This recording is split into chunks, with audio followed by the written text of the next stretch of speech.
നമുക്ക് ഊഹിക്കാവുന്നതേ ഉള്ളൂ. സാധാരണ ഒരു പ്രേക്ഷക എന്നതിനെ സംബന്ധിച്ചിടത്തോളം എത്രമാത്രം എക്സൈറ്റഡ് ആയിരിക്കുമെന്ന്. അതുപോലെ ഞാനും എക്സൈറ്റഡ് ആയിരുന്നു. തീർച്ചയായും അതിൽ 100% അടിനാശം വെള്ളപ്പൊക്കം വിജയിച്ചിട്ടുണ്ട് എന്ന് തന്നെ പറയാം. നമ്മുടെ മഞ്ജു പിള്ള, അതുപോലെ ബാബു ആന്റണി, പ്രേംകുമാർ, അങ്ങനെ വലിയൊരു കാസ്റ്റിന് തന്നെ കൊണ്ടുവരാനായിട്ട് അവർക്ക് സാധിച്ചിട്ടുണ്ട്. കോമഡി എത്രത്തോളം ആയിരിക്കും എന്ന് നമുക്ക് ഊഹിക്കാവുന്നതേ ഉള്ളൂ. അത് നിങ്ങൾക്ക് തിയേറ്ററിൽ പോയി കഴിഞ്ഞ ഒരു മസ്റ്റ് വാച്ച് എക്സ്പീരിയൻസ് തന്നെ ആയിരിക്കും എന്ന് തോന്നുന്നു.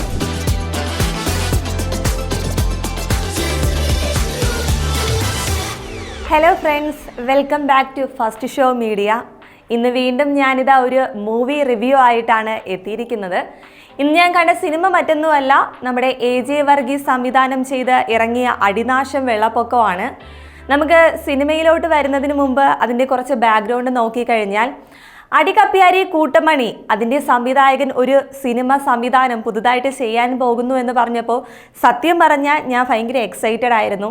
കാരണം കൃത്യം പറഞ്ഞു കഴിഞ്ഞാൽ ഒരു 10 വർഷങ്ങൾക്ക് മുൻപ് 2015 ഇതേപോലൊരു ഡിസംബറിലായിരുന്നു അടികപ്പിയാരി കൂട്ടമണി ഇറങ്ങിയത്. എനിക്ക് തോന്നുന്നു വലിയ ഹൈപ്പൊന്നും ഇല്ലാതെ വന്നൊരു സിനിമയായിരുന്നു. പക്ഷേ അന്ന് ആ സിനിമ ഉണ്ടാക്കിയ ഒരു ഓളോ എന്ന് പറയുന്നത് അത്ര ചെറുതല്ല. ഒരു ചെറിയൊരു ത്രെഡായിരുന്നു സിനിമ പറഞ്ഞത്. പക്ഷേ എല്ലാ യുവാക്കളും അത് ഏറ്റെടുക്കുകയും വലിയൊരു വമ്പൻ ഹിറ്റാവുകയും, എനിക്ക് തോന്നുന്നു മിനി സ്ക്രീനിലോട്ട്, നമ്മുടെ TV-യിലോട്ട് സിനിമ വന്ന സമയത്ത് റിപ്പീറ്റഡ് വാച്ച് വാല്യൂ ഉള്ള ഒരു മൂവിയായിട്ട് മാറുകയും ചെയ്ത ഒരു സിനിമ തന്നെയായിരുന്നു അടികപ്പിയാരി കൂട്ടമണി. അപ്പോൾ അതിൻ്റെ ഡയറക്ടർ ഒരു സിനിമയുമായിട്ട് 10 വർഷങ്ങൾക്ക് ശേഷം എത്തുന്നു എന്ന് പറയുമ്പോൾ നമുക്ക് ഊഹിക്കാവുന്നതേ ഉള്ളൂ. സാധാരണ ഒരു പ്രേക്ഷക എന്നതിനെ സംബന്ധിച്ചിടത്തോളം എത്രമാത്രം എക്സൈറ്റഡ് ആയിരിക്കുമെന്ന്. അതുപോലെ ഞാനും എക്സൈറ്റഡ് ആയിരുന്നു. ആ ഒരു എക്സൈറ്റ്മെൻറ്റോട് തന്നെയാണ് അടിനാശം വെള്ളപ്പൊക്കം കാണാൻ പോയത്. അതിൻ്റെ ഒരു കാസ്റ്റും ക്രൂ ഒക്കെ എടുത്ത് നോക്കിക്കഴിഞ്ഞാൽ നല്ലൊരു കാസ്റ്റിങ്ങും എല്ലാം ഉള്ളൊരു സിനിമ തന്നെയാണ് അടിനാശം വെള്ളപ്പൊക്കം.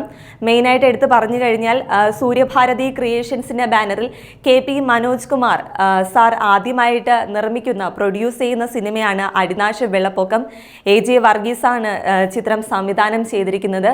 ഷൈം ടോം ചാക്കോ, മഞ്ജു പിള്ള, ബാബു ആന്റണി, ബൈജു സന്തോഷ്, അങ്ങനെ ഒരു വലിയൊരു താരനിര തന്നെ ചിത്രത്തിൽ പറയാനുണ്ട്. നമുക്ക് ചിത്രത്തിൻ്റെ ഒരു മെറിറ്റ്സും ഡീമെറിറ്റ്സും ഒക്കെ നോക്കാം. ആദ്യം നമുക്ക് മെറിറ്റ്സിനെ നോക്കാം. നല്ലൊരു സിനിമയായിട്ട് തന്നെയാണ് ആദ്യമേ പറഞ്ഞു കഴിഞ്ഞാൽ സിനിമ എനിക്ക് തോന്നിയത്. നമ്മൾ പണ്ട് ഒരു സമയത്ത്, അത്രത്തോളം പറയാമോ എന്ന് എനിക്കറിയില്ല, ഒരു പ്രിയദർശൻ്റെ മൂവിയൊക്കെ കാണുമ്പോൾ നമ്മൾ ചിരിച്ച് മറന്നിരുന്ന് കണ്ട ഒരുപാട് മൂവീസൊക്കെ ഉണ്ടായിരിക്കുമല്ലോ. അതുപോലെ ആ ഒരു പാറ്റേണിൽ, ആ ഒരു കാറ്റഗറിയിൽ പെടുത്താവുന്ന ഒരു സിനിമ തന്നെയാണ് അടിനാശം വെള്ളപ്പൊക്കം. നമുക്കൊരു 2 മണിക്കൂറിലധികം തിയേറ്ററിലിരുന്ന് നിങ്ങൾക്ക് മതി മറന്ന് ചിരിക്കാനായിട്ടാണ് നിങ്ങൾ ആഗ്രഹിക്കുന്നതെങ്കിൽ, കാരണം ലോജിക്ക് ഒന്നും ചിന്തിക്കാതെ നമുക്കിപ്പോൾ ഒരു എൻ്റർടൈൻ ചെയ്യാനായിട്ട് ഒരു ചിത്രത്തിന് കഴിയുന്നുണ്ടെങ്കിൽ തീർച്ചയായും അതിൽ 100% അടിനാശം വെള്ളപ്പൊക്കം വിജയിച്ചിട്ടുണ്ട് എന്ന് തന്നെ പറയാം. എനിക്ക് പിന്നീട് എടുത്തു പറയാൻ തോന്നിയ മറ്റൊരു കാര്യം എന്ന് പറയുന്നത് ഇതിലെ മ്യൂസിക്കാണ്. ബാക്ക്ഗ്രൗണ്ട് സ്കോർ ആയിരുന്നാലും പാട്ടുകളായിരുന്നാലും ഒന്നിനൊന്ന് മികച്ചവയായിട്ടാണ് എനിക്ക് തോന്നിയത്. ഇലക്ട്രോണിക്കലിയും രാമകൃഷ്ണൻ ഹരീഷ് എന്ന് പറയുന്ന 2 പേരും ചേർന്നിട്ടാണ് ഇതിലെ മ്യൂസിക് എല്ലാം ചെയ്തിരിക്കുന്നത്. സുരേഷ് പീറ്ററിൻ്റെ നമുക്കറിയാം, അദ്ദേഹം പണ്ടുണ്ടാക്കിയ ഒരു ഓളം നമുക്കറിയാം. അദ്ദേഹത്തിൻ്റെ പല പാട്ടുകളും ഇന്നും എനിക്ക് തോന്നുന്നു ടൂറൊക്കെ പോകുന്ന സമയത്ത് നമ്മൾ ബസ്സിൽ ഇടുന്ന പാട്ടുകളാണ്. തകില് പുകില്, അങ്ങനെ എക്സെട്ര. നമ്മളങ്ങനെ റിപ്പീറ്റഡ് വാല്യൂ ഉള്ള ഒരുപാട് മ്യൂസിക് ചെയ്തിട്ടുള്ള അദ്ദേഹത്തിൻ്റെ ഒരു സോങ്ങും അടിനാശം വെള്ളപ്പൊക്കത്തിലുണ്ട്. മ്യൂസിക് വൈസ്, ബാക്ക്ഗ്രൗണ്ട് സ്കോറൊക്കെ എടുത്തു കഴിഞ്ഞാൽ അടിപൊളിയാണ്. നല്ല രീതിയിൽ പ്രേക്ഷകനെ എൻ്റർടൈൻ ചെയ്തിരുത്തിക്കാനായിട്ട് സിനിമയുടെ ആ ഒരു മ്യൂസിക് സൈഡ് നോക്കിക്കഴിഞ്ഞാൽ നല്ല രീതിയിൽ കഴിഞ്ഞിട്ടുണ്ട്. പിന്നെ പരിചയസമ്പന്നരായ ഒരുപാട് നല്ല ആക്ടേഴ്സ്, ബൈജു സന്തോഷ്, നമ്മുടെ മഞ്ജു പിള്ള, അതുപോലെ ബാബു ആന്റണി, പ്രേംകുമാർ, അങ്ങനെ വലിയൊരു കാസ്റ്റിന് തന്നെ കൊണ്ടുവരാനായിട്ട് അവർക്ക് സാധിച്ചിട്ടുണ്ട്. അതിലൊക്കെ നല്ല രീതിയിൽ, കാരണം അവരൊക്കെ നമുക്കറിയാം നല്ല രീതിയിൽ കോമഡിയൊക്കെ ചെയ്ത് ഫലിപ്പിച്ചിട്ടുള്ള വ്യക്തികളാണ്. അപ്പോൾ അതിൽ നമുക്കൊരു സംശയവും ഇല്ല. അപ്പോൾ ആ വ്യക്തികളുടെ കോമഡി എത്രത്തോളം ആയിരിക്കും എന്ന് നമുക്ക് ഊഹിക്കാവുന്നതേ ഉള്ളൂ. അത് നിങ്ങൾക്ക് തിയേറ്ററിൽ പോയി കഴിഞ്ഞ ഒരു മസ്റ്റ് വാച്ച് എക്സ്പീരിയൻസ് തന്നെയായിരിക്കും എന്ന് തോന്നുന്നു. പിന്നെ ചിത്രത്തിലെ മറ്റൊരു ഹൈലൈറ്റ് എന്ന് പറയുന്നത്, ചിത്രത്തിലൊരു ആന, പുതുപ്പള്ളി സാധു ഒരു പ്രധാന കഥാപാത്രമായിട്ട് എത്തുന്നുണ്ട്. ആ ആനയുടെ ഒരു സ്ക്രീൻ സ്പേസും എല്ലാം നല്ല അടിപൊളിയായിട്ട് തന്നെയാണ് തോന്നിയത്. ഇതിലിനി ഏറ്റവും എടുത്ത് പറയേണ്ട ഒരു മെറിറ്റായിട്ട് തോന്നിയ ഒരു കാര്യം സിനിമയുടെ തീം തന്നെയാണ്. ഡ്രഗിനെ പറ്റിയാണ്. ഡ്രഗ് ഒരാളിൽ എത്രത്തോളം എന്താ പറയുക, എത്രത്തോളം അവരുടെ ജീവിതത്തെ ബാധിക്കുന്നു, അതെങ്ങനെ നമ്മളെ സമൂഹത്തിൽ നിന്ന് മാറ്റി നിർത്തണം എന്നൊരു നല്ലൊരു മെസ്സേജ് സിനിമ തരുന്നുണ്ട്. അതുമാത്രമല്ല, ഈ സിനിമയുടെ ഒരു പ്രമോഷൻ്റെയൊക്കെ സമയത്ത് നല്ലൊരു ഷോർട്ട് ഫിലിം തയ്യാറാക്കുന്നവർക്ക് അത് സിനിമയുടെ തുടക്ക സമയത്ത് പ്രദർശിപ്പിക്കുമെന്ന് പറഞ്ഞിരുന്നു.